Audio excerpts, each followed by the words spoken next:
Last time, we did the worst episodes in the Pokemon anime.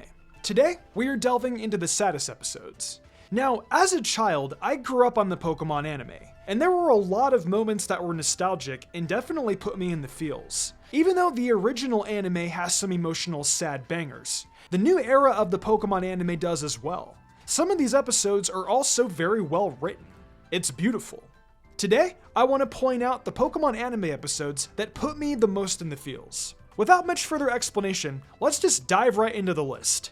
And be sure to pack plenty of tissue. Before we start though, I have a new channel called Mystic Reads where I read anime fanfics, so if that's up your alley, consider checking it out. Also, over on Mystic Umbreon Shorts, we're doing 5 facts about every single Pokemon every single day. So if you like Mystic Umbreon daily content, check out both those channels. Links will be in the iCard and the description below.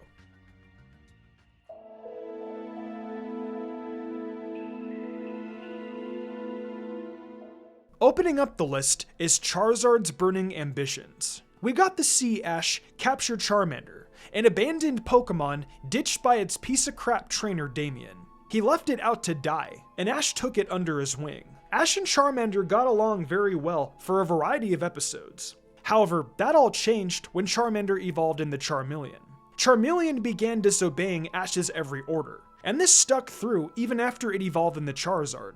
Charizard pulled Ash out of a few spots because it just wanted to show off its power, but it also caused Ash to lose the Indigo League. Actually, Team Rocket did, but you get the premise. Ash and Charizard just didn't see eye to eye, and Charizard didn't respect Ash at all. Until we get to the Orange Islands, and we see Charizard and Ash have their breakthrough. After a humiliating defeat, Ash nurses Charizard back to health, and Charizard finally realizes Ash does care for it. He found respect for him. After Charizard and Ash work together as a team, and they pull through a plethora of battles, Charizard became Ash's ace and made him a very powerful trainer. In Burning Ambitions though, is where Charizard and Ash begin to realize there's a big world out there. They make their way into the Charcific Valley, a valley of powerful Charizard, and Ash's Charizard gets put into its place real quick. With that, Ash acknowledges that he and Charizard need to go separate ways so they can both grow. Ash is in tears, as he tells Charizard it has a lot of things to learn, but he knows leaving it is for the best. This impacts us as fans because we grew up seeing the build-up between Ash and Charizard, and we know the development they had to go through. It hurt, but we know Ash leaving Charizard at the Charcific Valley was the right call. We saw it come in clutch many times after.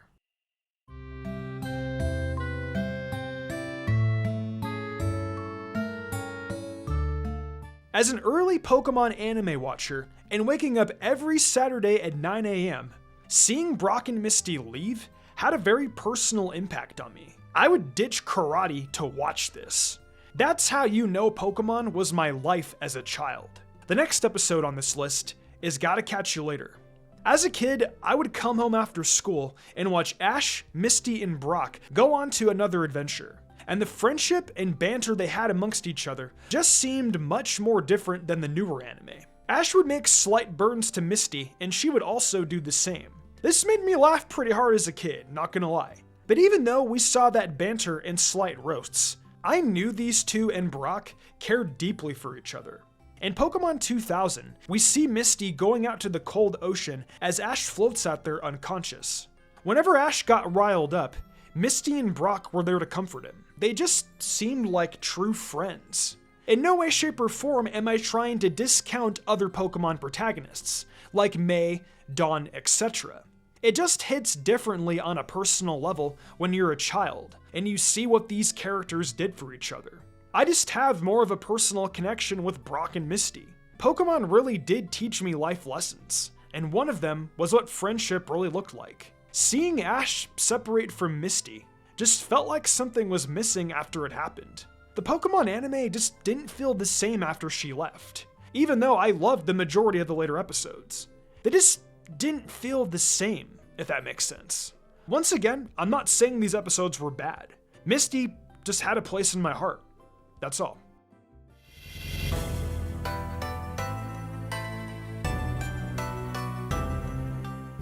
Up next, we hop into the Sinnoh arc of the Pokemon anime series, and man did this one hit pretty hard.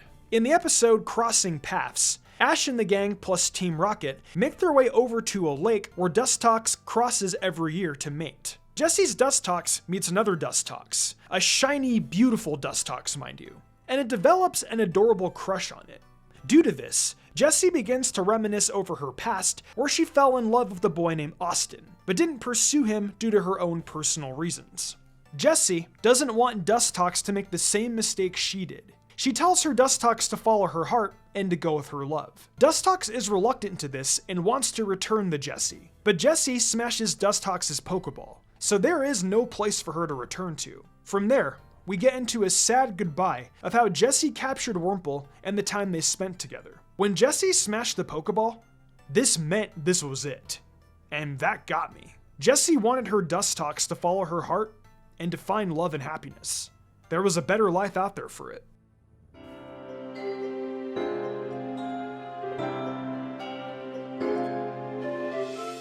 Following up a bug Pokemon love story, we have another one, Bye Butterfree. If you're a long-time viewer of my channel, then you know I've spoken about this episode a handful of times. This was the first real emotional sad scene in an anime that I ever witnessed as a child, and today it still holds true. Butterfree was Ash's first Pokemon he ever caught, and we got to see it blossom into the beautiful Butterfree that it was.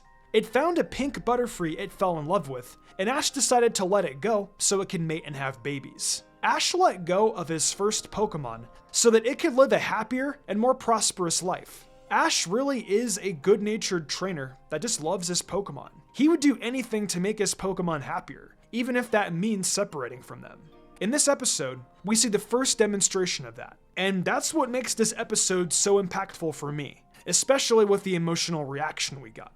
The time when Pikachu and Caterpie are talking over the moon, I feel actually foreshadows this goodbye. Caterpie wanted to be a Butterfree, and just wanted to live a free and beautiful life. It got its wish, and it was beautiful to see it play out.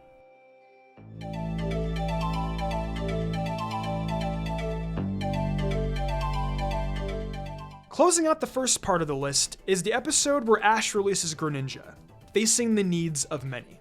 Right off the bat, I know a lot of us are upset that Ash released Greninja, myself included. However, we can't deny that the goodbye wasn't emotional. Ash caught Greninja as a Froakie, and since then, it always protected others. We saw it and Ash grow and develop. We saw wins and we saw losses, especially with the Kalos League. Zygarde asked Greninja to step up to the plate, and it accepted the job of becoming the protector of Kalos. Without questioning it, Ash already knew. They shook hands and proceeded to hug each other, and that's what hit me, the hug.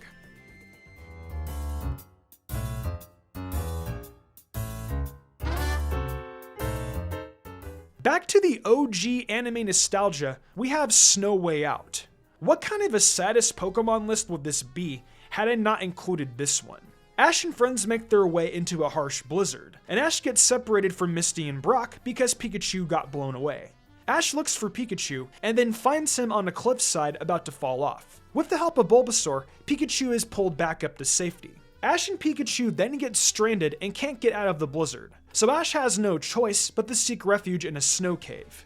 His Pokemon then come out, and they huddle together under Charmander's tail for warmth. The entrance to the snow cave then bursts open, and out of desperation, Ash calls his Pokemon back to their Pokeballs for their safety. Ash then puts his back against the entrance so the cold can't get in. Pikachu refuses to get in its Pokeball as Ash pleads for it. Ash was about to die protecting his Pokemon. That is how much he cares. And sometimes I think people forget that. As dark as it may sound, Ash was prepared to die so his Pokemon could live. However, his Pokemon all came out of their Pokeballs to stick together, as they huddled together into one of the most wholesome moments of the Pokemon anime's history. This episode was truly beautiful. I still cry to this day whenever I watch this.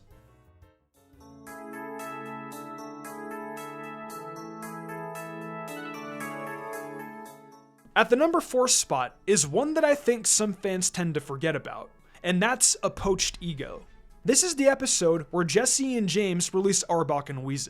Arbok and Weezing at that point in the anime had been with Jesse and James since the very beginning of the Pokemon series, as in Ekans and Koffing, and they even had a history before that.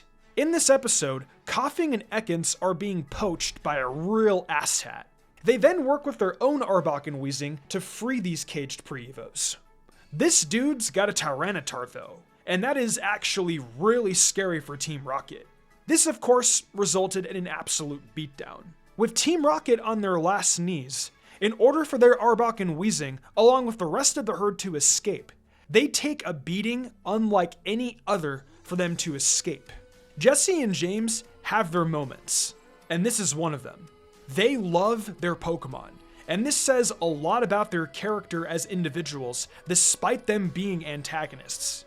It's also the connection they had with Arbok and Weezing, all the hard times they faced together. Blastoff after Blastoff. These two are amazing characters, no matter which way you look at it.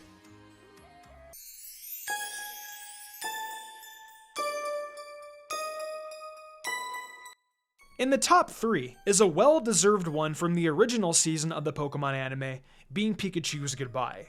This is the episode where Ash almost left his best bud. You know, the same bud he's had since day one. Ash and friends make their way through a forestry area inhabited by a wild Pikachu, and Ash's Pikachu gets accepted into this crowd. Brock, however, says a quote that makes Ash really think about Pikachu's happiness, and makes the decision that maybe it would be happier here living with the other Pikachu. After an emotional parting, Ash begins to run away, and we get hit by the very iconic Pikachus Goodbye song as a montage plays of all the moments Ash and Pikachu had together. Although Ash didn't leave Pikachu, I saw this as a kid, and the very thought of it, of him leaving Pikachu, it tore me apart. And you bet your ass I cried. And even now, I still do whenever I hear this song. If you've seen the episode, you know how emotional it is.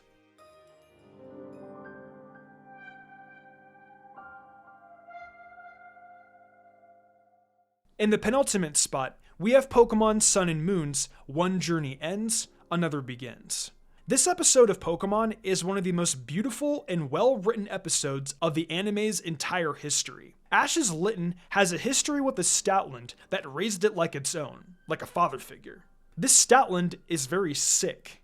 Even with its suffering, it still finds the strength to teach Litten Fire Fang, until Ash finds it collapsed on the ground. Ash then rushes it to the Pokemon Center. Hearing Litten cry as it paws at the glass, watching Nurse Joy work on it, is heartbreaking enough, but they aren't done with us. Litten has a dream where Stoutland is heavily hinted at leaving this world, and it's pretty devastating. To see Litten chasing down its father figure, only to have him disappear, and the heart-wrench cry, is just... I can't. Stoutland decides to leave Litten behind to spare it the heartache from seeing it dead. The body was never found, and we pretty much figured it out from there. The rainbow in the end, though, definitely put the icing on the cake. And I can say that this episode was beautifully written.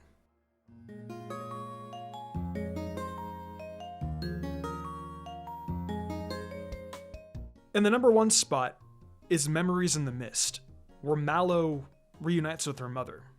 Bottom line, this episode hits different for me, because I'm a mama's boy. Hardcore. And I'm not ashamed to admit it. If anything happened to my mom, I'd be distraught. The last words Mallow said to her mother before she died was that she hated her. I know this is Pokemon, but deep down, this hit me on so many levels. We have to be careful of the words we say to our loved ones, because this could be the last moment we ever see them. Mallow had the opportunity to apologize to her mother, but in our world, we don't. This episode made me realize we need to love our loved ones every day, because they can be gone in an instant. Cherish your time with them while you still have it. Right now, go tell the people in your life that you love them.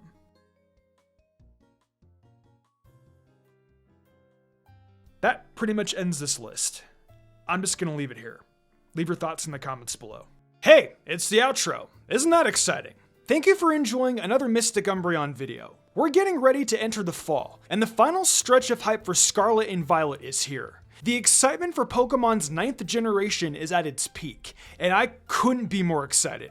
We've still got plenty to cover before then though, so keep yourselves locked in. If you're interested in more Mystic content, check out my TikTok and Mystic Umbreon Shorts channel. If we get the 10k followers on TikTok, and we're super close, I'll be doing a viewer's choice video. Also, if you're into fanfictions and what ifs, check out Mystic Reads. I offer a ton of creative spoken word content on there, so come and join me. That's all for now. Make sure you subscribe for more fantastic content, and I'll see you next time.